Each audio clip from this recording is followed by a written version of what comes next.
In the event of a zombie outbreak happening in real life, like what happens in Zack Snyder's new Netflix movie Army of the Dead, we can't all be Dave Bautista, cartwheeling through casinos and headshotting the living dead left, right, and slow motion center. That's why we've enlisted the help of ex-British Army captain, explorer, and survivalist Ed Stafford in the hope his expert advice helps you avoid death and then undeath if indeed the world ends and you suddenly find yourself surrounded by an endless sea of ravenous walking corpses. Notepads and bug-out bags at the ready then as our expert breaks down how to survive a zombie apocalypse. Oh, and beware of spoilers if you haven't yet seen Army of the Dead. Easy peasy, lemon squeezy. It's all about getting prepared, says Ed Stafford. The thing to do if you are in an imminent zombie attack is to make sure you can defend your immediate location. Naturally, making the most of your current environment is crucial when it comes to survival. If you're unlucky enough to find yourself in a packed area, trying your hands at the slot machines in the middle of a Las Vegas casino, for instance, then you need to act fast. I'd put myself in a room with only one entrance so I could see any potential attack, says Ed. You need to be able to defend yourself. Find a location where you can fend off zombies. Basically, don't be having a bath when the zombie apocalypse goes down because, well, you'll be going down too.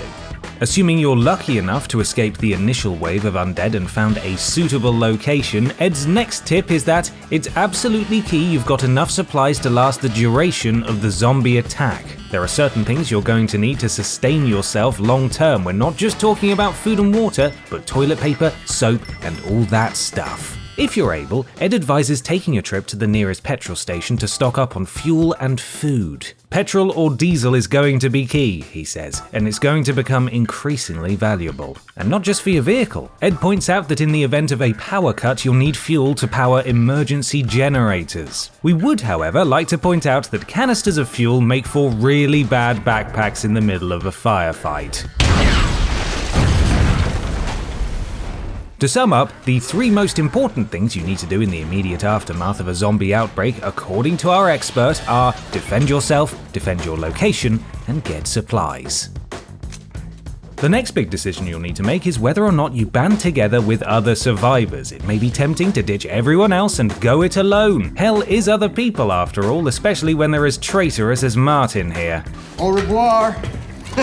Moron. However, Ed argues there's strength in numbers. You want to form a small army of trusted friends, he says. Ideally, you'd have a breadth of skills. Somebody who can grow vegetables, a mechanic, somebody who's good with firearms, a safe cracker, a YouTuber. We may have added those last to ourselves, but you get the idea. Make sure to like and subscribe. Also, when it comes to selecting a vehicle for your multi-talented brigade of farmers and fighters, Ed recommends something that's easy to fix, like an old Land Rover. Finally, some vindication for those using a gas-guzzling 4x4 on the school run. It's the zombie apocalypse after all. Reducing your carbon footprint should be the least of your worries, so don't be going for some complicated electric car. As Ed warns us, that would be useless. Thanks for the tip, Ed. Looks like the environmentalists are dying first. So you've found yourself a location you can defend. You've cobbled together a band of allies. You've got food, fuel, loo roll, a landra... Wait! My apologies. How precisely do we do the zombie killing? Excellent question, Dieter. Now, obviously the weapons you can get hold of are going to depend on your location, but taking Army of the Dead as an example, Ed has an ingenious plan should you find yourself in a zombie-infested Las Vegas. Las Vegas is notorious for groups of men on stag doos firing automatic weapons into the desert, Ed points out. So I would make sure I visited one of those sites to acquire some automatic weapons. In the event of a zombie outbreak, Ed advocates finding the most powerful automatic weapons possible. To destroy a zombie's brain, he says, you want to find something heavy duty like a GPMG, or General Purpose Machine Gun to those of us who don't speak ex-army captain. Automatic weapons are pretty loud, however, and likely to draw unwanted attention. So you might think you're better off using a stealthy approach and taking zombies out quietly using a knife. Not according to our expert. If you're dealing with multiple zombies, a knife becomes ineffectual, says Ed, because you have to be up close, you have to use the knife very precisely on each zombie. You're far better off with an automatic weapon where you can keep your distance and destroy as many zombies as possible from afar. As good a fighter as you may become, the harsh reality is that eventually you're going to find yourselves in close quarters with the undead, and so protecting yourself with suitable clothing is essential. Do you bulk up with heavy armor, or keep yourself light and nimble?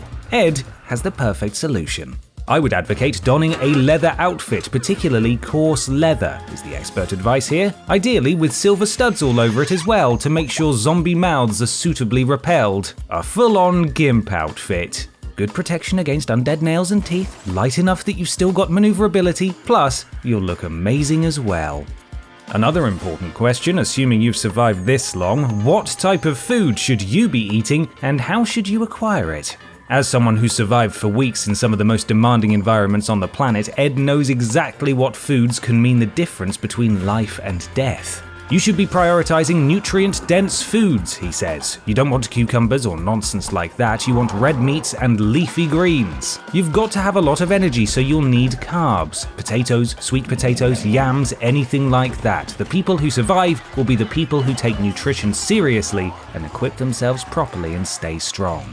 And despite the risks involved with heading into supermarkets, our expert advises that this is by far the best option. Normally, I'm an advocate of making the most of natural resources, says Ed. However, a zombie apocalypse is a cutthroat environment. You could spend a lot of time and wasted energy foraging and hunting in the wilderness. The far more bountiful resource is the supermarket. Go there and get everything you can.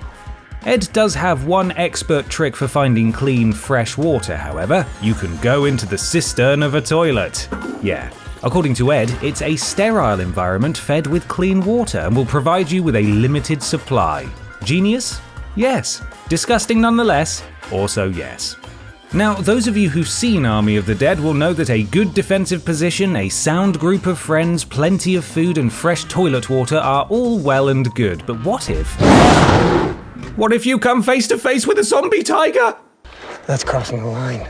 Ed's advice here is calm and rational. Shut yourself in a vault, he says. Zombie tigers are far more ferocious than regular tigers. That's true, just ask Martin. Tigers are notoriously very good at climbing, Ed continues, so you've actually got to put a barrier between you and the tiger. Ultimately though, when faced with something like this, even hardened survivalists like Ed know when to throw in the towel. As much as it's not glamorous, I think running away and hiding is often the right answer. You don't need to tell us twice, Ed. So there you go, all the expert advice you need to survive a real-life zombie apocalypse. Do check out Army of the Dead on Netflix if you haven't yet done so. Give this video a like if you've already got a bag of supplies ready in an underground bunker somewhere, and subscribe for loads more videos on all your Netflix favorites. Thanks for watching.